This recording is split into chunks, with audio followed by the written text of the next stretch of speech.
Seiki Kusuo is just your average high school student, or at least that's what he wants everyone to think.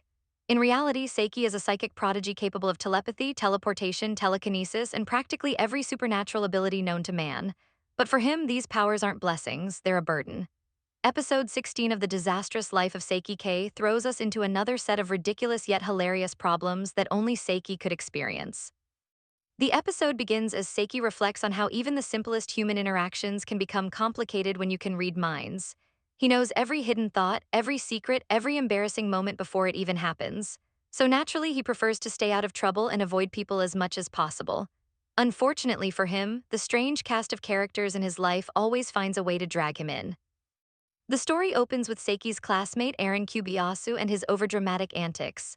But the main focus soon shifts to the perfect girl of the school, Kokomi Teruhashi. She's beautiful, popular, and adored by everyone who sees her. In her mind, she believes everyone should naturally fall in love with her, everyone except Seiki, and that's what drives her crazy. No matter how much she tries, Seiki never reacts to her charm. Today, Teruhashi's older brother approaches Seiki with a strange request. He's worried that Kokomi might get discovered by talent scouts during a TV drama shoot happening in their neighborhood. Her beauty is so extraordinary that if anyone in the entertainment industry noticed her, she'd instantly become a celebrity. Her brother can't let that happen. He fears she'll take over the world of television and steal the spotlight from existing stars. So he orders Seiki to make sure Kokomi stays far away from the film set. Of course, Seiki would rather not get involved, but when you're a psychic surrounded by lunatics, peace is never an option. Later, Kokomi's brother accidentally causes a misunderstanding, and Kokomi ends up mad at him. She refuses to speak to him, calling him a pervert after he accidentally enters her room. Typical chaos for the Teruhashi household. This leaves the task of warning Kokomi about the filming to, unfortunately, Seiki. Seiki tries to stay invisible, but Kokomi spots him from afar.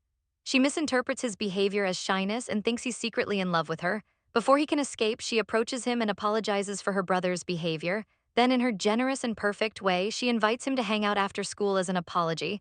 For Kokomi, this is basically a date. For Seiki, it's a nightmare. He tries to refuse, but Kokomi makes it emotionally impossible.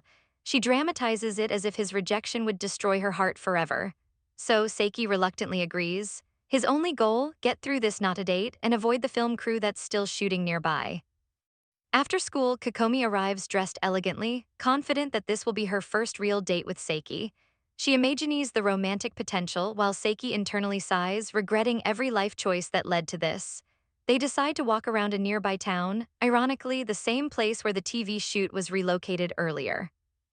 Kokomi tries to impress Seiki with her charm, while Seiki's inner monologue constantly mocks her exaggerated confidence. They search for a cafe to grab something sweet, but the first shop they find is closed. Kokomi stays optimistic, suggesting they explore further. Every shop they visit turns out to be something random: tatami mat stores, carpenters, or closed restaurants.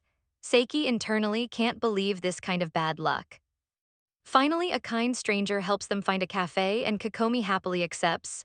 Just as they settle in, Seiki senses danger. Kokomi's brother and his film crew are heading toward the same town. If they see her, she'll get scouted instantly. Seiki must think fast.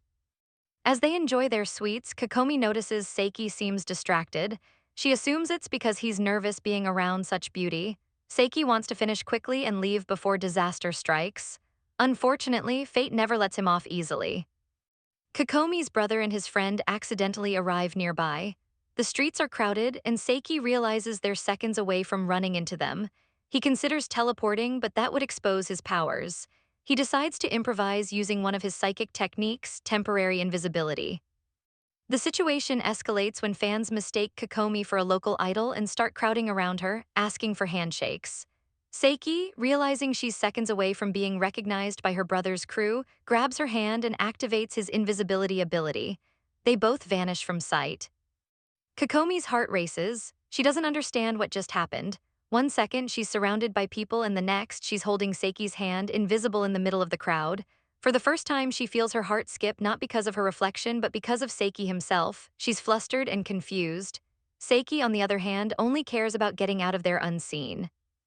Eventually, they escape safely, and Kokomi interprets the entire situation as a romantic gesture. She believes Seiki is mysterious, strong, and secretly caring. Seiki, meanwhile, just wants to go home and pretend none of this happened. But the chaos doesn't end there. The next part of the episode shifts to Seiki's father, Kuniharu, who decides to dress up as Santa Claus for the neighborhood kids.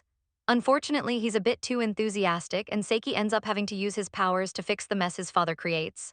From mistaken identities to confused children, the Seiki family Christmas becomes another exercise in patience for Kusuo. Even as a psychic who can move mountains, he can't move his father's stupidity. When one of the kids wishes not for a toy but for his parents to stop fighting, Seiki reluctantly uses his powers to help. He quietly repairs their relationship by influencing small coincidences, just enough to bring them together again. It's one of those rare moments where Seiki uses his powers not out of necessity but kindness. Still, he pretends to be annoyed the entire time. Later, the episode transitions into a New Year's story. Seiki's family gives him traditional New Year's gifts, and his father once again embarrasses himself with over-the-top cheer. Seiki just accepts it silently, as usual. Then comes another comedic segment. Seiki goes shopping for a new television. His current one is ancient and barely functioning.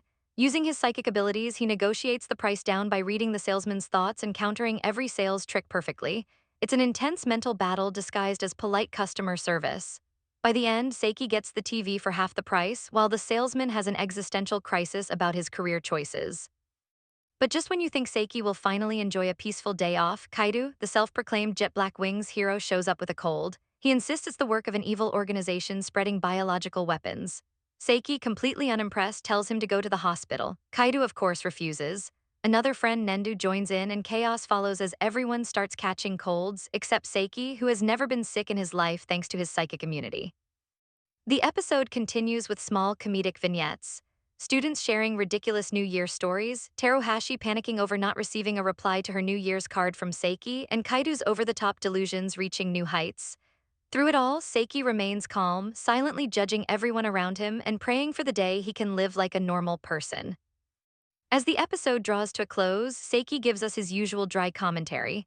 Despite all the madness, he continues his quiet, chaotic life as the world's most overpowered yet uninterested high schooler.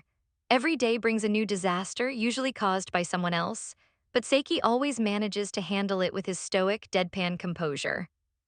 In the end, he reflects, having psychic powers doesn't make life easier. If anything, it makes it harder, because no matter how powerful you are, you can't stop people from being themselves. And with that, episode 16 of The Disastrous Life of Seiki K concludes. An episode filled with chaos, misunderstandings, invisible dates, psychic pranks, and heartfelt Christmas miracles, all wrapped up in Seiki's classic expression of quiet suffering.